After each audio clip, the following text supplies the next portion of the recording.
Oh, hi.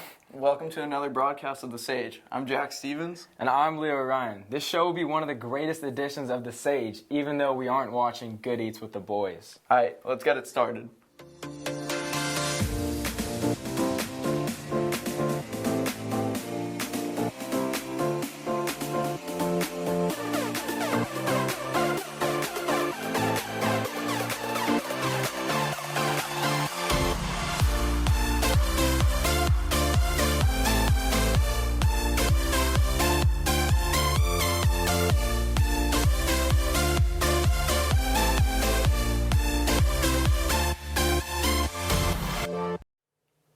Today we will be looking into the robotics team and how they pull through with dubs. We'll get a quick sports update from our handsome sports editor, Jake FITZGERALD. And we'll finish up with some special insight of the highlights from the Golden Globes. So let's look first at the Robotics Club feature with Gavin Graff. Robotics Club is in full gear and competing to be #1. Let's take a look at how they do it. I've done robotics since I was 10 years old, and I love the experience, and I wanted everyone else to have that experience, so I started the club. I think we'll do significantly better than the other competitions. We're so much more prepared. I think that's a good thing. We've changed the system of how we've done things over the past 4 years, and I think we'll do good.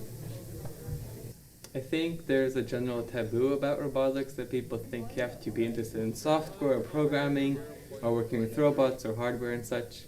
But robotics is a very broad program. Not only do we have robot and programming, we also have the business aspect, and that can include things from designing shirts, from drawing sketches of the robot, and working with business, contacting companies about grants and such, and just general social engineering as we try to expand robotics within the school.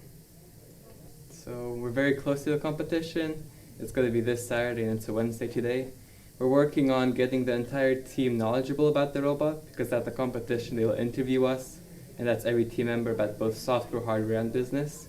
Working up doing final touches along with assigning team roles of who's going to drive the robot and who's going to act as the coach for the robot.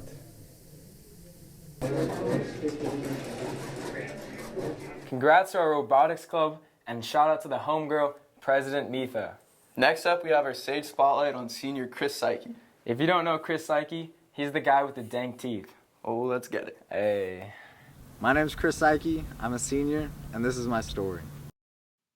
During off-season of baseball, Chris was rounding first base and tore his ACL. Since then, he has had reconstructive surgery and is on the road to recovery. Okay, so tomorrow is 7 weeks post-op, and so I've been doing physical therapy for about 4 weeks, 3 or 4 weeks, and it was a little tough at first. I wasn't able to do much, but I was able to get out of the house, and so that was something big for me. Now I'm able to go, and I'm without the brace, so I can start doing a little bit of squats and medicine ball and moving a little bit laterally and box jumps, and so it's just been getting progressively better. I feel way better now that I'm able to go to physical therapy and do stuff. Throughout his recovery, Chris has had endless support from one of his closest friends, Leo. I mean, he's just always honest with you. He's always happy. He's always got your back. Very optimistic. And you know, when I'm sad, all I'm trying to do is, I'm like, where's Psyche? I gotta find Psyche. I gotta find some optimism in my life. Leo isn't the only person who has noticed Chris's kindness. Chris SAIKI, that kid lights up the room with his smile and his heart. Something I'm always going to remember about Chris is that he's genuine, and that I think that filters through to every part of his life. He's going to be sweet and kind and just be that best version and put that best foot forward. Chris closed by telling us what he would like to be remembered by. What I want people to remember me by is just, being a happy person, everybody making people smile, having a smile on my own face, and just, being good in school and doing the right thing. Thanks for tuning in for this episode of The Sage Spotlight. This has been Madison Gerlitz and Kylie Valenci reporting for The Sage. Chris SAIKI is a class act. Thanks, Madison and Kylie. You catch the Golden Globes, bro? Nah, I didn't. Did you? Yeah, but I'd really like some professional insight on that. Yeah, I do too. Wait, we're getting information now that we do have this professional insight. Roll the tapes. What is going on, fellow Bobcats? My name is Christopher Beauchamp. And I'm Noah SECADES, and we are going to be covering the 2017 Golden Globe Awards. For the Golden Globe Awards this year, the movie that took the most awards this year was La La Land. La La Land is directed by Damien Chazelle, who also directed 2012's Whiplash, which starred J.K. Simmons. What did you think of it, Chris? La La Land was a pretty good film. I gave it an A-. It's a fantastic film, in fact, and it stars Emma Stone and Ryan Gosling, and I highly recommend that you guys go watch it. Well, the best foreign language film went to Ella, a French foreign film starring Isabelle Huppert. Also, the winner for best animated film went to Disney's Zootopia. What did you think of that film, Chris? Zootopia was pretty good. I loved it, actually. It was had great animation, great voice acting, and will definitely be a classic for Pixar in the next upcoming years. And now we're going to transfer from movies to TV show, and the one that got the most awards for the TV show genre is The Crown. Did you by any chance watch The Crown?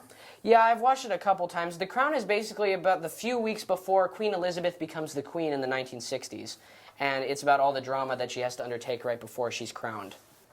Well, that's it for the 2017 Golden Globes recap. And thanks for watching. We'll see you next time. Wow, we deserve a Golden Globe. We definitely do for our amazing acting. And now we move on to our sports reporter, Jake FITZGERALD. Take it away, Jake. Thanks, Jack and Leo. Last week we had two huge games as girls soccer blew out Mater Dei 8-0 as they were led by senior Heather Fellman with 4 goals. Last year, Monte Vista High School beat the boys basketball team to advance in the CIF run. However, this year, the boys basketball team is right for them as they came out with a 64-37 win. As senior forward Bryce Busher called this game one of the most intense and scrappiest games they've ever played as a team. This week, we have 5 remaining games starting off today as the girls soccer team is away at San Pasquale. Friday, girls soccer and boys basketball at Mission Hills, and boys soccer at home against Mission Hills. And to finish it off, wrestling as a tournament on Monte Vista High School. And that is all we have for this week. I'm Jake FITZGERALD, and I'll send it back to Jack and Leo in the Anchor studio. Go Bobcats! That was a real noise segment by sports anchor Jake FITZGERALD. Fitzy's for sure at day one. Well, I hope you enjoyed our dank broadcast this week. Later.